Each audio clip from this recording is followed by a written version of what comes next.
Nagbabalik na naman ang inyong tagapaglingkod ng mga balita at pawang katotohanan lamang. Naging mainit nga na usapin sa mundo ng social media, isang historical na posibilidad o oligarya na nagpapakita ng malawakang kilos protesta laban sa kasalukuyang administrasyon. Kung ito'y mangyayari sa kasalukuyan, malilaw na nagkakaroon ng pagbabalik tanaw sa People's Power Revolution noong 1986 kung saan napatalsik ang diktadurang ama ni Kuting na ito. Ang ganitong pangyayari ay sinyalis ng matinding diskontento ng taong bayan sa umiiral na pamamahala, karaniwang pinangungunuhan ito ng mga grupong may panawagan para sa demokrasya, hustisya at kapayapaan. Ang pagpapahayag ng damdamin ng mamamayan ay maituturing na mahalagang aspeto ng demokrasya. Sa kabila neto, kinilalang tiyakin na mapayapa ang ganitong mga pagkilos upang maiwasan ang anuman gulo o karahasan. Ang pag-aalis muli ng pamilya ni Kuting sa puder, kung mangyayari man, ay maaaring magbunga ng panibagong kabataan sa kasaysayan ng bansa. Ngunit mahalagang magtanong, ang ganitong mga kilos ba ay sumasailalim sa tunay na interes ng lahat o may ibang puwersang nagtatangkang gamitin ito sa pansariling layunin? Hindi dapat kalimutan na ang pagbabagong panlipunan ay hindi lamang nakabatay sa pagbabago ng liderato, kundi sa sistemang reforma. Sa huli, ang tanong ay hindi lamang kung aalis ang pamilyang Marcos, kung ano ang mas makakabuti para sa sambayanang Pilipino. Matututo ba tayo mula sa kasaysayan upang makabuo ng mas makatarungan at mas inklusibong lipunan? Kaya naman dapat talagang imbestigahan lahat at dapat ang susunod na talagang mamumuno ay talagang may puso sa taong bayan at handang maglingkod, hindi lamang pangulimbat ng kaban ng bayan.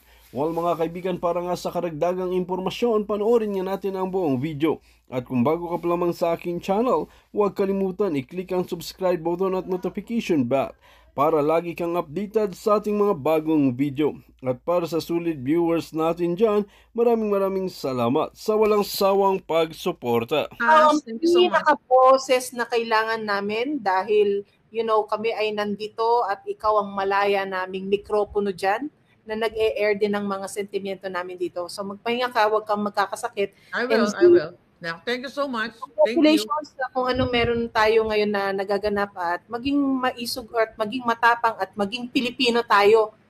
Higit sa lahat sa pakikipaglaban natin sa hindi magandang ginagawa ng administrasyon na to. Ingat po. Good night, everyone. Good night. Thank you. Yeah. Z, Miss Marlica, thank you. Thank you. Ingat. Ayan, Z, kumusta yung pakiramdam mo na wala ka kagabi at sumama na pala pakiramdam mo? Uminom ka na ba ng gamot? Oo, actually, I hardly slept throughout the night kasi ubo ako ng ubo. Pero sa nakikita mo ngayon, ang dami ng tao. Anong masasabi mo dahil dumadagsa na rin yung mga tao? Kaya nagkakaroon din tayo ng issue na ganito. Well, nakakatuwa dahil talagang parami ng parami as the days go by, talagang marami nang nagdedesisyon na lumabas at makiisa. Pero yun na nga sabi nga kanina ni Pam, pag talagang may malaki ng assembly, may crowd na talaga, mahirap talagang i-control unless talagang yung mga organizers on the ground are meeting regularly. And pinag-uusapan nila at the end of the day, after every assembly, at the end of the day, pag-uusapan what we have achieved and what went wrong, ano yung mga kulang, ano pa yung dapat idagdag.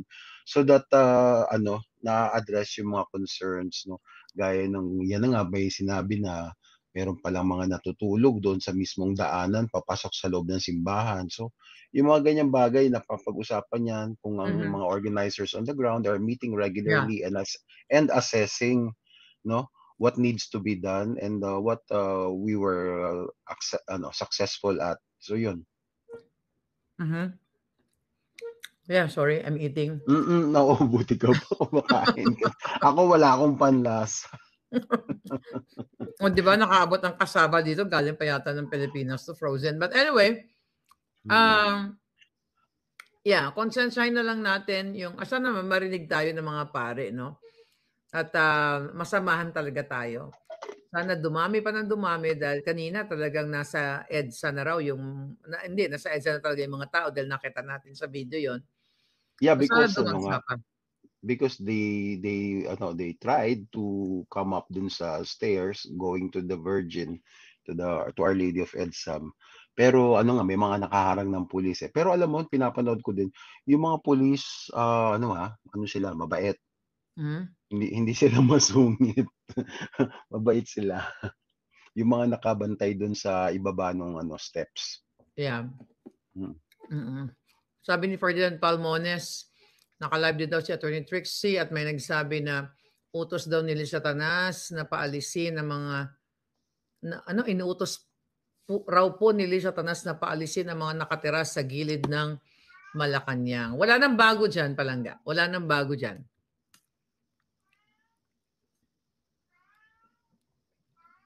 Ganda ng, okay, natapos na tayo sa EDSA. All road to Malacanang na. Sana nga talagang tuloy-tuloy na ito at sana may update pa tayo, no, mula sa ating mga volunteer dyan, ano. So, Yancy, thank you sa sa mo sa amin. Mag-rest ka na, na lang ulit tayo bukas. Okay, sige, thank you. Thank you so much. Pagaling ka, ka daw, sabi ng ating mga kababayan, magkalamansi ka, mag-lemon ka, sabi ni Dodo Partosa. Salamat. Thank you, Palangga. Take care. Bye-bye. Alright. Ang aking Palangga. Well, actually, ang laking bagay, no? Na si Z kasi may mga nakakilala siya na natutulungan tayo, like simula sa pag-pick up ng basura, pakikipag-usap na, tulungan tayo. Tulungan tayo sa mga bagay. Maganda din nare-remind niya tayo. Yun nga, na magkaroon ng talagang simulan nga natin ang disiplina sa atin. Okay? Simulan natin yung disiplina sa paglinis. Sabi ni Aaron Bancod, how about KOJC? Yun na nga, wala pa ba sila? Malay nyo, baka bukas. Napag-usapan na nga namin yun, I think, kanina, na naiipit si Pastor lalo sa BJMP ngayon. Hindi natin alam kung anong kayang gawin ni Satanas. Alam naman natin na yung intention talaga ni gobyernong ito, i-disperse yung crowd na yan. So, I would understand na yung nangyayari dito kay Father Jerome, napipressure siya. At may takot din siya siguro. Ako yun yung nakikita ko eh. Mag-agree ba kayo? Huwag din natin siyang sisisihin lang na ginagawa niya ito dahil what? Dahil hindi siya umaayon sa boses natin. I think tama din si Pam, si Attorney Glenn, sila Zina, the fact na nakipag-usap sila sa atin, and they're not closing their doors para sa ganitong negotiation. At siguro manawagan tayo pag nakausap ko yung ating mga organizers dyan sa ground, kung narinig niyo ako, baka pwede tayo mag-reach out mismo sa kay Father Advincola and sa Rubina, no? Sa was that Robinson's Galleria, yung pinaka-management o maybe may-ari kung mayroong mga palangga dyan na nakakakilala sa atin. So, yeah. Suggestion. Mag-hire tayo ng maglilinis. Alam mo, naisip ko yan kanina, no, Tonyo Calusin. Suggestion, mag-hire tayo ng maglilinis ng mga CR. 2 tao o 3 para payagan tayo ng simbahan. Thank you. Yeah, I was thinking about that. Sige, di-discuss natin yan sa like the JM o sino pa yung mga leaders doon sa ground. So, tignan natin. Alright. Very thankful. Here you have all the time to speak for our country. Malapit na makamit ang kalayaan, sabi ni Okja, the little lion. Alright. Grabe talaga ang tawa ko kay sabi ni Jessie na wala na. Sana bilisan na natin ang pagtanggal kay BBM kasi nauubos na ang pera ng bayan. Unfair ka, Jerome ng EDSA. Ayaw kong tawagin kang alagad ng Diyos. Sabi ni Palangga. Palangga, ang nakikita ko talaga diyan, um, hawak siya sa leeg. Hawak sa leeg 'yan at nape-pressure 'yan. Pero ako nakikita ko na nararamdaman niya yung cost natin, pero wala siyang magawa. Kasi kasama niya si Attorney Glenn Chong sa ano, sa 'di ba nabanggit ni Attorney Glenn Chong na si Father Jerome, nakasama niya magkasama sila ni Attorney Glenn Chong dun sa cost nila, dun sa electoral, clean and honest election. So, the fact na may gano'n siyang, what do you call it? Gano'n siyang pakikipaglaban o support sa clean and honest election, maaaring aligned yung puso niya sa taong bayan. But right now, I may say 99.9% hawak sa liig o baka sinisindak siya ng Malacanang. Yun yung nakikita ko diyan, wala nang iba. Kasi hindi naman bulag yung mga paring yan, Nakikita naman nila yung real deal kung ano yung nangyayari sa bansa natin. So, pero ipagpatuloy lang natin yung pagdagsa diyan sa EDSA. Dahil papasaan ba sabi ni Zoro hawak sa bayag.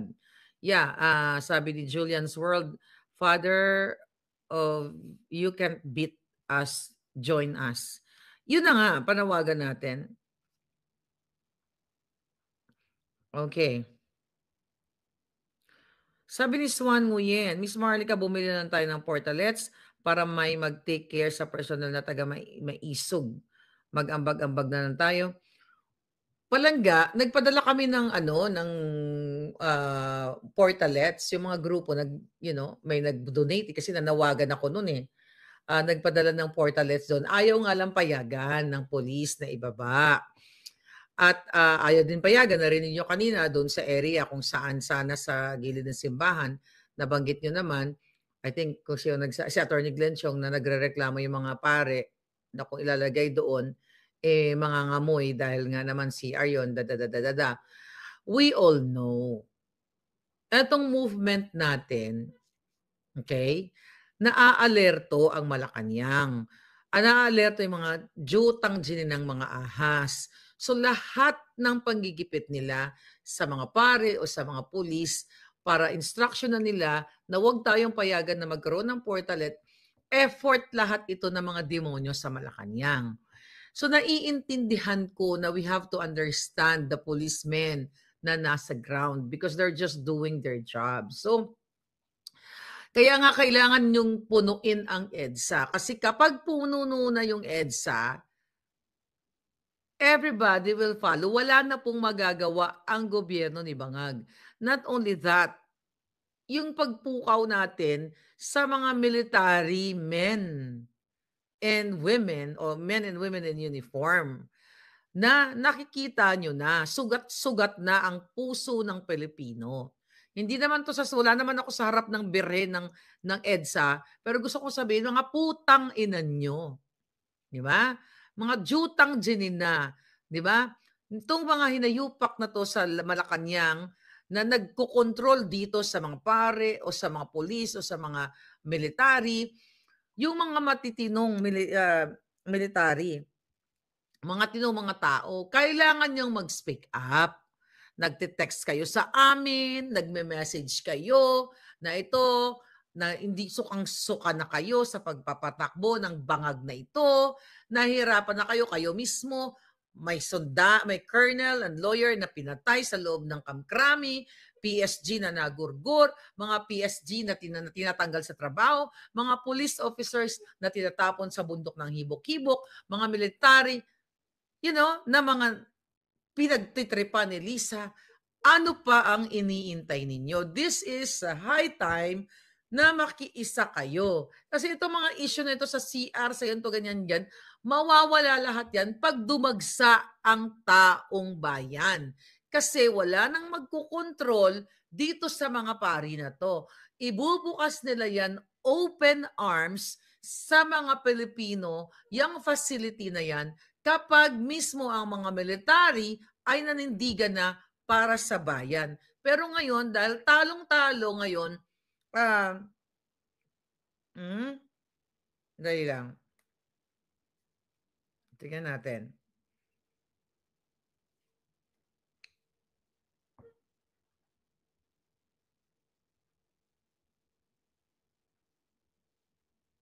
Okay. So sabi ni Maui, Miss Marlica, I see a foreigner woman here tonight joining our rally and holding a Philippine flag too. Kaya nga mga kababayan ko, nasa Pilipinas, I mean, nasa Metro Manila kayo, makiisa na kayo, nakita ninyo na sobrang dami ng tao. Ako, nagpupuyat ako. Hindi ko kayo sinusumbatan. Nagpupuyat ako, kulang ako sa tulog, mainit ulo ko ngayon kasi nabubisit ako, alam niyo 'yon? Ha? Hindi ako nanunumbat sa yung mga palangga ko, naintindihan niyo ako. Pero itong ginagawa nating lahat. Ha? Hindi naman ako nagba-vlog ng ganitong oras eh. 'Di ba? Simula kanina pa. Ang vlog ko 1 oras lang. Ha? 1 oras, 2 oras pinakamahaba na yan pag may mga in-interview tayo. Pero hindi ako nagba-vlog ng 6 hours, 4 hours. Alam niyo yan. Ever since hindi ko to ginagawa. But I'm doing it. Dahil sukang-suka na ako sa putang inang Marcos Jr. Kayong mga military, kayong mga pulis na binababoy ni Marcos Jr., di ba? Maawa kayo sa inyong bayan. Okay?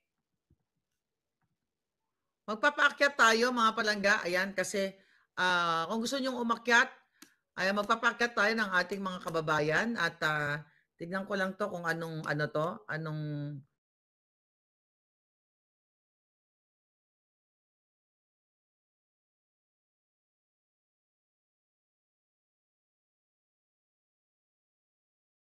Alright. So, yun na nga mga palangga. Sabi ni Orium Gold Palangga, sasagutin kita palangga ng email mo later ha. Sana bumuhos na mga tao dyan. Huwag mawala ng momentum, punoy ng geza. Exactly mga kababayan. Kasi, ito mga OFW, sukang-suka na kayo. Kayo mga nasa Amerika, Europa, nasa labas ng bansa, sukang-suka na kayo. Nakikita nyo na. Diba? Nakikita nyo na yung kababuyan ng gobyernong ito. Kami dito, ako, nagtsatsaga na binabantayan kayo kasi nga, aping-api na kayo dyan. Ano ba putang ina mapapala ako dito? Kundi mga kaso, proxy cases ni Lisa.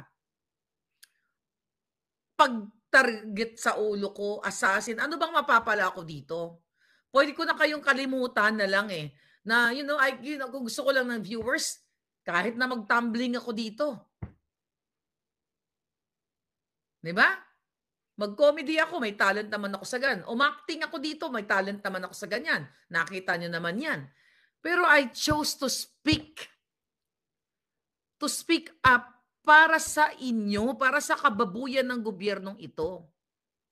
Hindi naman ako nagugutom palangga. Hindi naman ako katulad ng mga sumisigaw nating mga kababayan dyan na sukang-suka na sa gobyerno dahil hindi na kayo makabili ng tamang pagkain. So ano pang inaantay ninyo? Nasa mga kamay nyo yan. Kaya nga may mga nababasa ako na sinasabi na ang hirap ipagtanggol ng Pilipinas. Ngayon, if you want to have that addict na presidente, it's your choice. Nasa inyo yan. Mga pulis, mga military, nasa inyo yan. Kahit ako magalit dito, magdadaldal dito, hindi naman po ako ang makikinabang sa ginagawa ko dito. Makakakain pa rin ako, paulit-ulit ko, dito sa Amerika, kahit mag-jobless ako, makakakain ako dito, makaka-housing ako dito, talagang, you have to, kapal ng muka na, burden ka ng gobyerno, di ba? Compare na sa Pilipinas. Diyan ba sa Pilipinas, kapag may sakit ka, nagagamot ka? Hindi, di ba? Kailangan isisika-sika ka ng doktor, itatapon ka sa bundok na, pag na-hospital ka, anong sabi? Pag na-admit ka, mag-down ka. Even public hospitals. Di ba hinihingian kayo ng down ng pambayad, show money, na may pambayad ka ba sa private bed or, ano ba tawag dyan? Yung pag na-hospital ka, like sa East Avenue, sa PGH, sa panahon ngayon. Hindi ba pinapakita ka, pinapipili ka or tatanungin sa'yo, may pambayad ka ba? Kahit public hospital. Ito yung alam mo, kaya si Maui kanina naiyak na. Ako naiiyak ako kasi wala naman ako mapapala dito pero bakit ko to ginagawa? Kanina alam niyo mga palangga, antok na antok ako. Antok na antok ako, kulang ako sa tulog. Nagising ako 2:00 ng madaling araw. Inaabangan ko ang 4 p.m. dyan sa EDSA. Ang 4 p.m. sa EDSA ay sa Pilipinas, 12:00 ng madaling araw dito. Pagod na pagod ako, naghilay-hilay lang ako. Sabi ko, may mag-alarm ako, pero hindi na kaya ng powers ko. Sabi ko, shit, 2:00 na, 6:00 na, ano na kayang nangyayari sa kanila? Yung katawan ko ayaw bumangon. Alam niyo yun? Ayaw bumangon ng katawan ko kasi pagod ako eh. Pero gusto kong bumangon kasi gusto ko ipakita sa inyo kung ano yung nangyayari sa EDSA.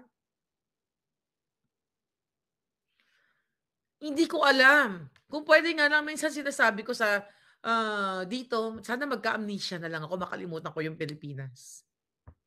That's true. Sana makalimutan ko na Pilipino pala ako.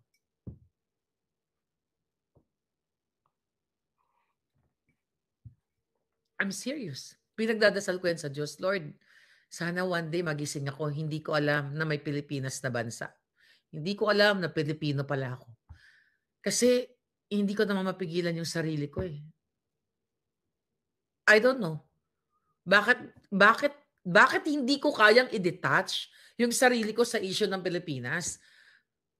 Tuwan umupo pa lang si Noynoy, sumisigaw na ako sa Facebook ko. Wala pang maharlika nun eh.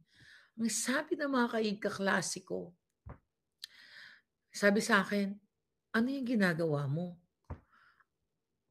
Salita ka ng salita, mura ka ng mura sa gobyerno, wala nang pagbabago yan. Nakakaiyak kasi pwede naman talaga ako manahimik sa totoo lang. Naalala ko yung mga classmate ko na yung mga classmate ko dyan sa Pilipinas, sa nursing school. Sabi sa akin, Mama, ano ba yan? Sayang yung effort mo dyan. Andito ka na sa Pilipinas. Ay, sa Amerika, magpayaman ka na lang. As in, ganun. Alam niyo, nasa-spend kong time dito ever since pag binabalikan ko. Putangin na, ang dami na sanang dollars yun. Alam niyo yan, I started vlogging without monetization. Di ko nga alam ang YouTube eh, na may mga kumikita pala dyan eh. I started vlogging hindi dahil para kumita ng pera. I started vlogging dahil sa putang inang tanimbala nung mga nakaraan. I started vlogging dahil binubuksan yung balikbayan box niyo.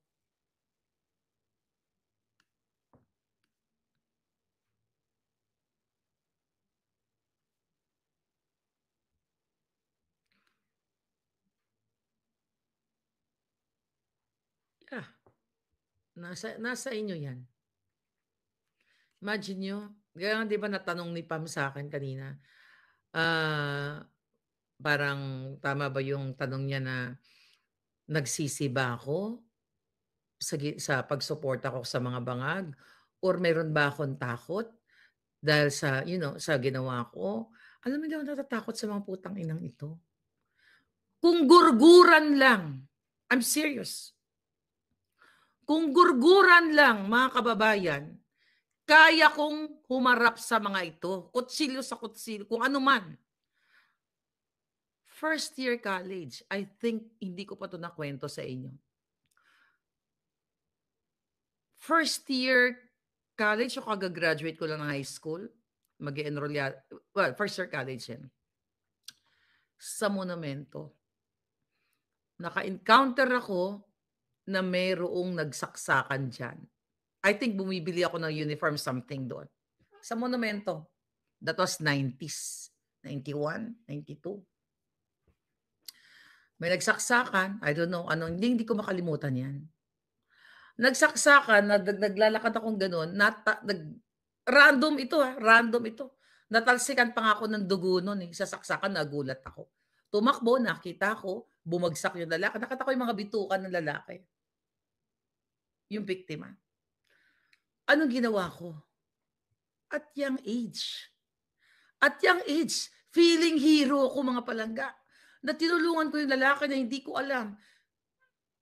Kumbaga, yung katawan, yung persona ko, hindi na ako nag-isip na baka mapatay ako nito, baka masaksak ako. Sino ba yung kalaban niya? Instinct yun eh. Na nakita ko bumulagta yung kababayan ko. Hindi ko alam kung anong kaso, kung siya ba may kasalanan, siya ba yung kawatan, o ano man siya, adik ba siya, hindi ko alam. Pero instinct yun na sabi ko, umingi ako ng tulungan natin, ganun, dinala sa MCU Hospital. So kaya nga ang tanong sa akin ni Sam, natatakot ka ba? Hindi. Ang dami kong nakitang mga demonyo sa Pilipinas. At kaya ko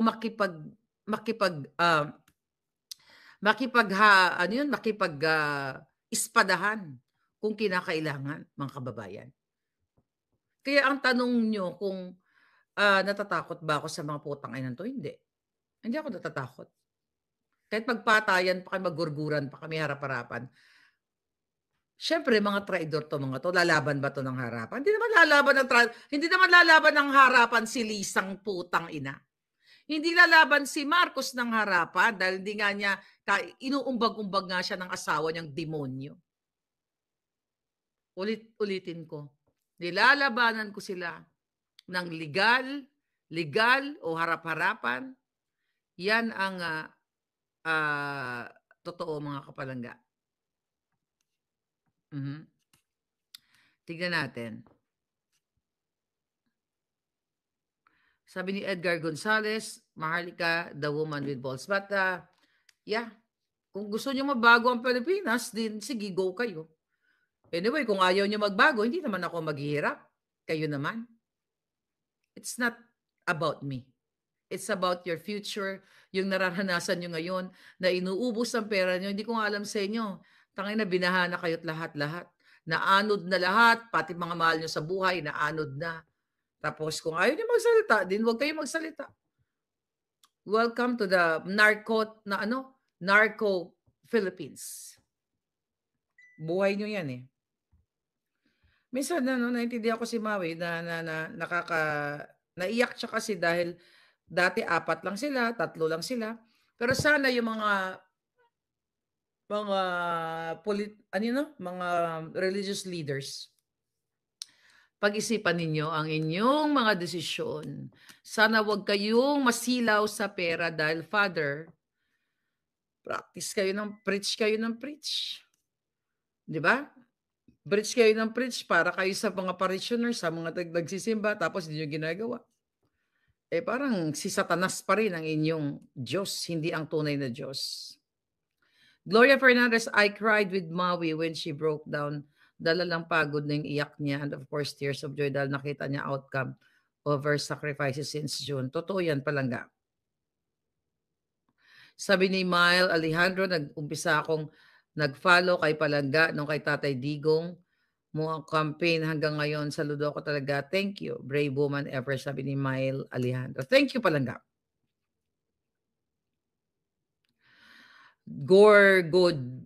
Gorgonia Triviana, nakikita namin ang support at effort mo to enlighten the minds of the Filipino people. Hinaharangan na sila ng mga polis. Expect na natin yan. Pero yun nga, nag-deploy na nga sila, di ba? Utos ni Lisa yan. Kaya ang pag-asa na lang talaga dyan ng taong bayan. Yung ayan na, meron na tayo. Ayan. Nag-addict sa aming lugar. At hanggang ngayon, walang hustisya. Alam nyo yung ginawa sa kapatid. Tinanggalan ng dila, tinanggalan ng ilalim. Tinanggal talaga, alam nyo. Tapos itinapon sa fish pond ng UAP, Lawang Northern Samar. Doon siya tinapon. Walang testigo, walang suspect, wala. Ganyan po ang aming lugar. Talagang sinashout out ko yung aming lugar. Sabi ko, nung naging Pangulo, si Pangulong Duterte, ayan po, wala pa siya sa pwesto kasi kakapanalo pa lang. Takot na lahat ng mga drug addict, pati mga drug lords. Makita mo yung hindi ng pangalang Duterte. Takot na takot ang mga drug addicts. Pero ngayon, sa bagoong Pilipinas, shout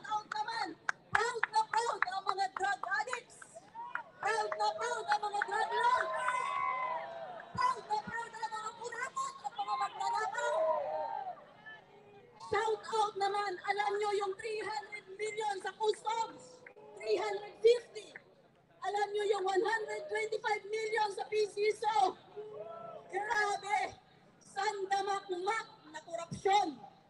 At alam nyo po ba yung BIR mismo, nandun ako, nakita ko kung paano nangyayari yung under the table. Nakita ng dalawang mata ko.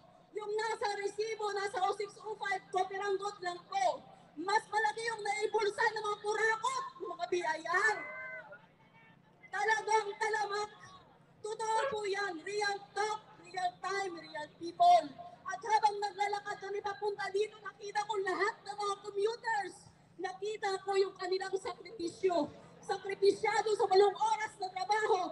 Sakripisyado pa sa pag-uwi at pagpasok. Nakita niyo yung ating sakayan dyan? Nakikita ko po ang lahat ng kahirapan ng ating lugar, ng ating bansang ito. Pero ano ang ginagawa ng gobyerno? Ano? Ayuda. Anong ginagawa doon sa ayuda na yon? Barya-barya lang po yung napupunta sa atin, samantalang milyones yung napupunta sa kanilang bulsa. Bakit? Certification by liquidation only. Yan po ang kanilang attachment. At karamihan ng kanilang mga recipient, mga kaalyado nila. At karamihan talaga ang daming ghost employees. At alam niyo po ba, tinitira si VP Sara dito sa 125 million na confidential fund. Makita niyo kung sino yung may pinakamalaking confidential fund. Huwag niyong i-single out si VP Sara. Lahat na tanggalin na yan. Bakit naman po? Paano na yan? Yan talaga ang ating tinitindig. Ang kalimutan, Trident, real talk, real time, real people. Okay, so right. Shout out naman.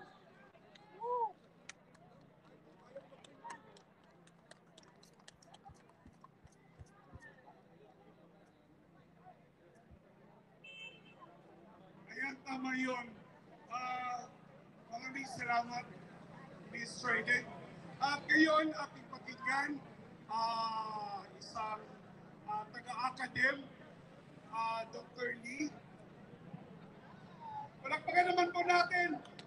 Isa itong taga-Fairview. Ang talak po dito. Jen, Siri, thank you. Oyam Gold, thank you palangga. Dory, thank you. Andiyan pa rin sila. Anong oras sa Pilipinas? Grabe. Kaya dapat sumama talaga ang ating mga palangga. Meron akong kasi hindi ako sanay sa mga ganito. Actually, this is my first time na sumali sa mga rally na ganito para may palabas o para may parating natin sa pamahalaan kung ano yung nararamdaman ng isang ordinaryong mamamayan ng Pilipinas. Meron akong ko.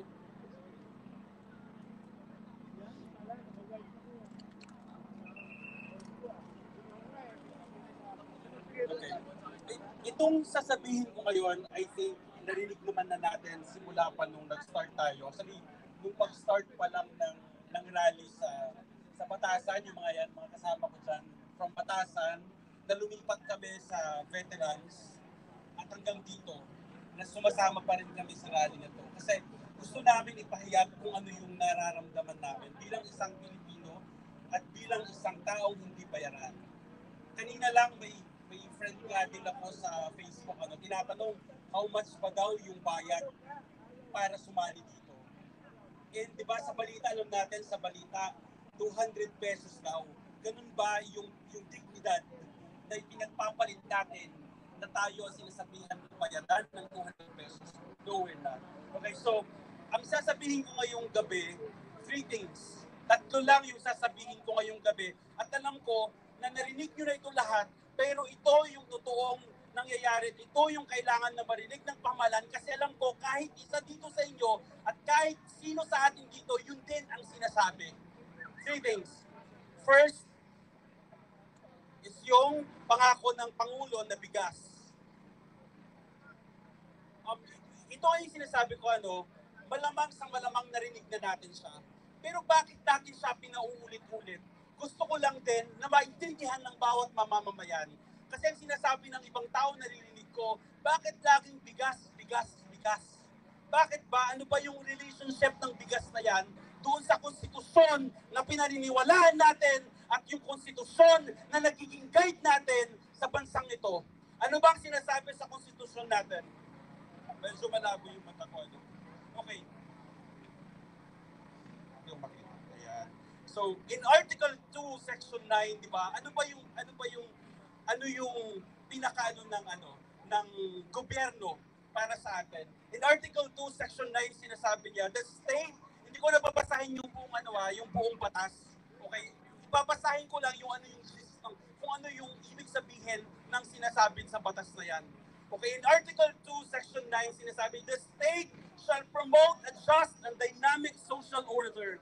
In Article 13, Section 1, the government must ensure that the right to adequate standard of living for all. Anong sinabi niya nung siya ay tumatakbo pa lang ng presidente? 20 pesos na bigas. Magkano na ngayon? 55 pesos, 60 pesos, 70 pesos. Ano ang sinasabi ng batas? Ang sinasabi ng batas ay bibigyan tayo, yung gobyerno natin ay bibigyan tayo, anong sinasabi niya dyan? Ng standard of living for all. Pero anong ginagawa nila? Dinidistribute nila yung ayuda. I'm sorry, ipasiguro dito sa inyo, real talk lang tayo mga kapatid, mga kababayan. Real talk lang tayo. Bakit? Sino ba sa inyo dito ang hindi nagreklamo sa presyo ng bigas? Masaya ba kayo kahit kayo ng mga supporter ng administrasyon? Masaya ba kayo na 60 pesos ang kilo ng bigas? Masaya ba kayo? Masaya ba kayo? Hindi, walang masaya. Diba? 60 pesos ang kilo ng bigas ngayon. Magkano ang minimum wage ng mga ordinaryong Pilipino? Ibibili lang ng kilo ng bigas, ilang kilo lang nabibili nila. Totoo yun. Real talk. Diba? Yun ang katotohanan. Pero anong sinasabi ng konstitusyon natin? Dapat bigyan tayo. Diba? Dapat yun yung ibibigay sa atin. Pero ang nangyayari, ayuda dito, ayuda doon, at ang ating kongreso, especially to sa Speaker of the House, anong ginagawa? Ano yung nakikita natin ngayon? Umiikot siya sa buong bansa, namimigay ng bigas, namimigay ng pera na kunyari, kala mo sarili ng pera na galing sa bulsa niya. Ang tanong, ito ang tanong, ilang milyon ang kinuha nila, ang ninakaw nila legally. Nanakaw nila yon, na legal na pagnanakaw, ilang bilyon, hindi lang milyon, we're not talking about millions here, we're talking about billions of pesos. Pero ilang bilyon o ilang milyon lang kaya yung pinamutmut nila sa mga mahihirap. Ganun lang ba yung dignidad mo? Yung dignidad ng bawat isa na nandirito dahil sa pinamimigay na 5,000 pesos, sabihin na natin kahit 10,000 pesos, ganun lang ba yung dignidad mo? Para ipagpalit mo yung boto mo para sa mga ganitong klaseng politiko. Diba? Pangalawa, gusto ko i-discuss dito yung transparency and accountability. Ano ba sinasabi ng batas? And I'm sure lahat ng mga putihin at lahat ng mga magaling natin na nasa Kongreso, from the lower house to the upper house, alam nila to. In Article 11, Section 1, naalala ko tuloy kasi when I was in college, ito yung minimemorize namin na para kasi ang course ko kasi is public administration. But I have also background in business administration. Both meron akong background and meron akong theory. At the same time, meron din akong experience with this both na discipline. Ano bang sinasabi ng batas natin? At paulit-ulit natin sinasabi. At paulit-ulit natin silang sinisingil. Anong sinasabi niya? Hindi ko na ulit papasahin kung ano yung hindi na naman ng batas. But it says in Article 11, Section 1, that public office is a public trust. Pero gusto kong basahin yung buong batas na to para maintindihan ng bawat Pilipino kung ano yung mga pinaglalaban natin dito. Pinaglalaban natin kung ano ang nilalaman ng konstitusyon at yun ang karapatan natin bilang mamamayang Pilipino. Tama ba? Tama! Kayo, pumunta kayo dito, anong pinaglalaban nyo? Tama! Diba? Ang pinaglalaban natin dito kung ano yung dapat na ipamigay sa atin ng gobyernong ito. Tama? Okay, ano bang sinasabi ng ano natin? Iisa-isahin natin. Hindi ako magle-lecture dito, pero iisa-isahin natin. Kasi I'm sure, sa more than 100 million na population sa Philippines, I'm sure, iilan lang dyan ang nagbabasa o nakabasa ng 1987 Constitution of the Philippines. Mas maigi na ngayon dahil ganito yung panahon natin, madami nang nanonood ngayon sa social media at napapanood tayo sa buong Pilipinas. At least ngayon naiintindihan natin na yun pala ay mga basic, bakit yung mga tao dito, yun yung mga pinagsisigaw nila palagi. Kasi yung basic rights natin bilang mamamayang Pilipino. Ang sinasabi niya dito, okay, public office is a public trust.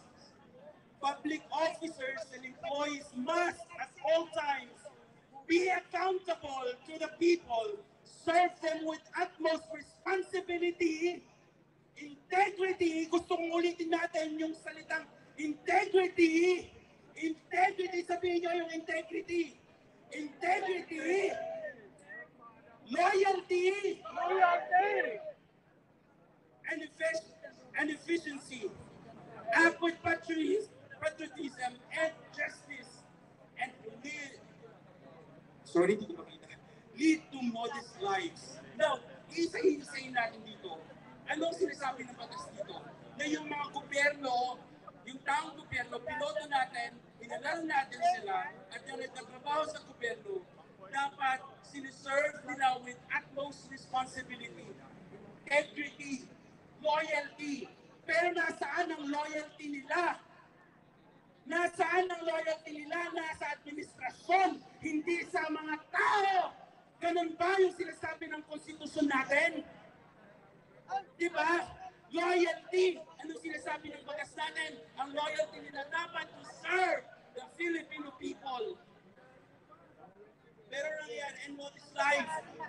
Contradicting to masyado doon sa kung ano sinasabi ng batas. Kung doon sa nakikita naman natin eh.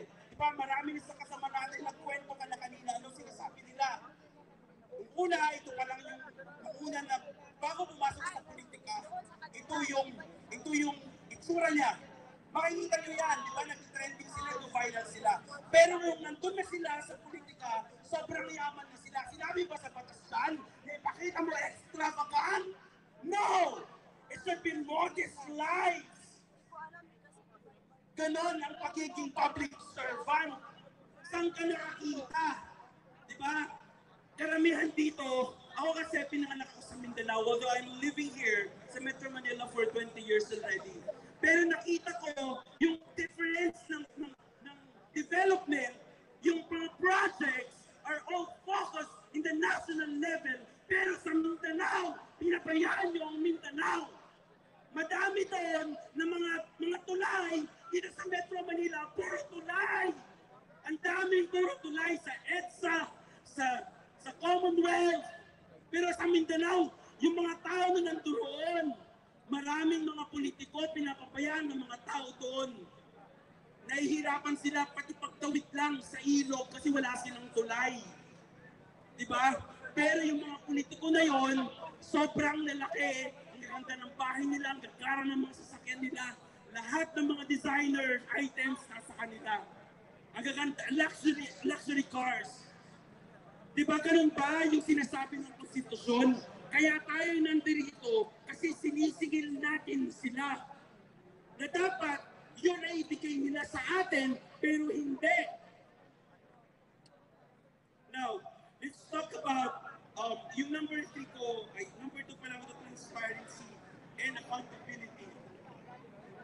Ngayon, kanina nag-discuss ako ng theory. Ilalagay na natin sa application yung pagdating sa transparency. Number 1 issue. Ito na. Kasi bakit ko ba dinidiscuss ito? Kasi ang nangyayari ngayon is lahat ng pinapakita which is later on, yun yung pinaka-last ko na discussion about media. Okay? So dito, sa application na sinasabi ko kanina na dinidiscuss ko dito, the flood control projects. Naririnig na natin yan. Sa flood control projects, noong 2023, ang laki ng flood control projects nila. That's 19% of the total budget ng DPWH.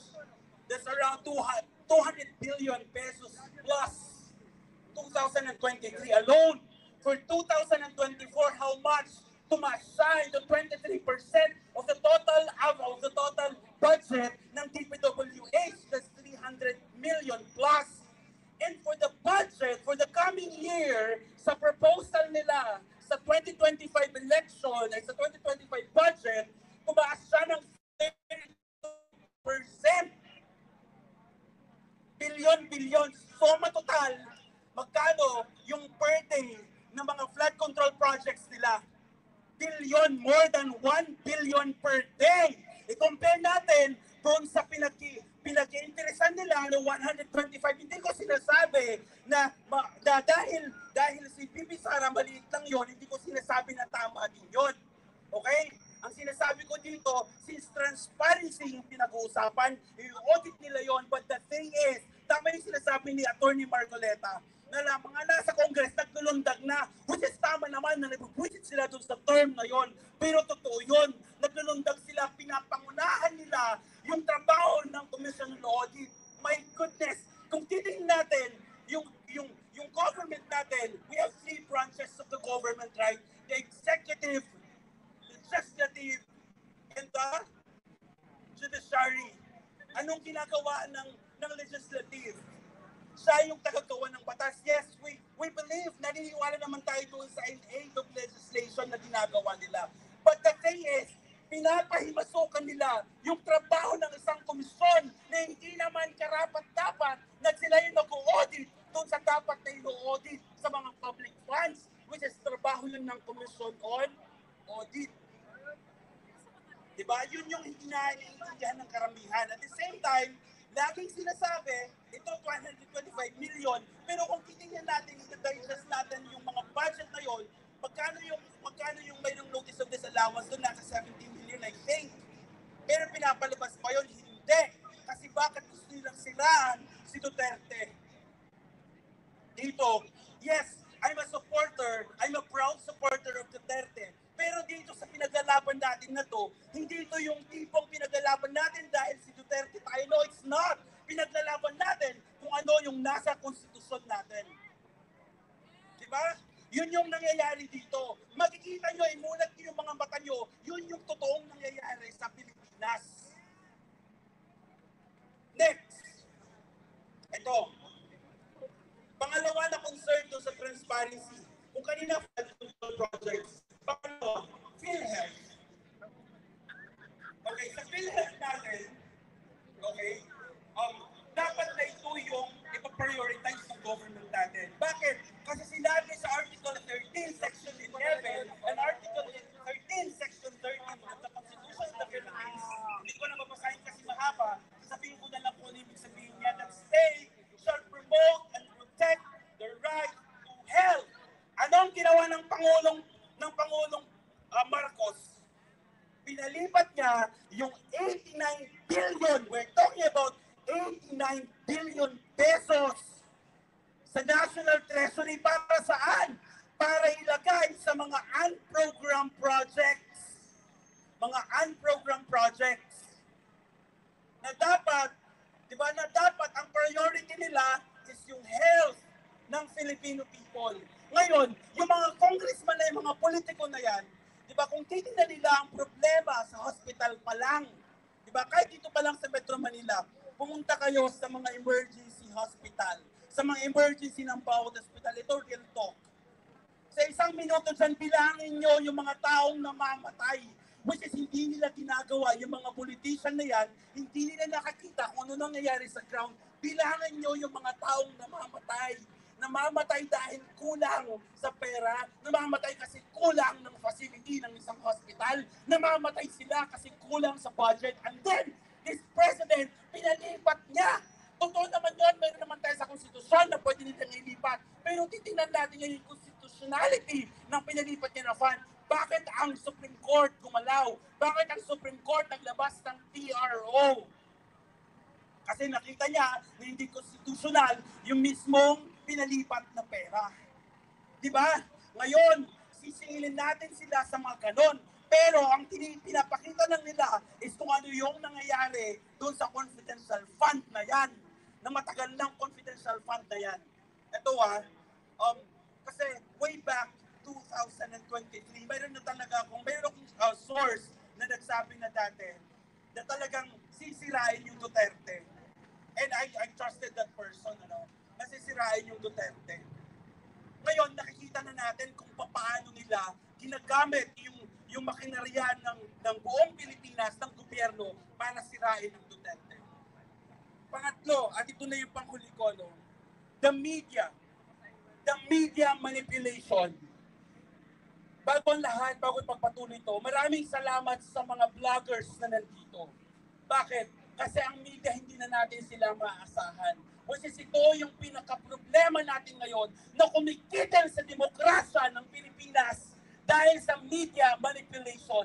Hindi ko naman sinasabi na lahat ng media ay ganon, pero karamihan ay ganon. Kasi negosyo, ano ba yung purpose ng yan? Negosyo, para sa pera. Tama! Tama! Ito, real talk tayo. Bakit ba natin pinaglalaban ang media? Ngayon, titingnan natin ano ba yung framework, ano ba yung nagsusupport sa Constitution natin. In Article 2, Section 4, the freedom of speech and press should not be misused to spread misinformation. Pero kung titingnan natin ngayon, nandito yung raw video, nandito yung raw na statement ng isang tao, anong gagawin nila? I-manipulate nila. Of course, isi-censored nila yon. Of course, i-filter nila kung ano yung hindi dapat sabihin doon.